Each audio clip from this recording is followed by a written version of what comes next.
यदि तिम्रो र मेरो भेट फेरि जुराएको छ भने, यो जुनी यसै अर्को जुनीमा लेखिएको छ भने, म फेरि त्यही चिसो उज्यालो मुनि पर्खिबस्नेछु।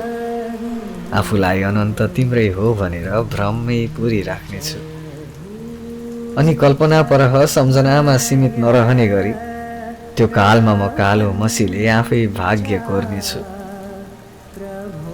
ए फुल, झरीमा भेट भएको थियो तिमीसँग। अहिले खडेरी लाग्दा आफैमा सम्झनाको दृश्यले रुचाइरहेछ। पत्र पत्रमा भरिएका ती शब्दले पनि कारण माग्दैछन्। म ती कारणलाई बनावटी आफ्नै मस्तिष्कले रच्दैछु।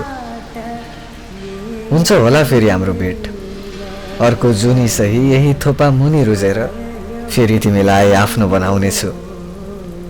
र भावी साँची सदा तिमीमै सीमित रहने गरी त्यो काल बाचा म कालो मसीले आफै भाग्य रच्नेछु।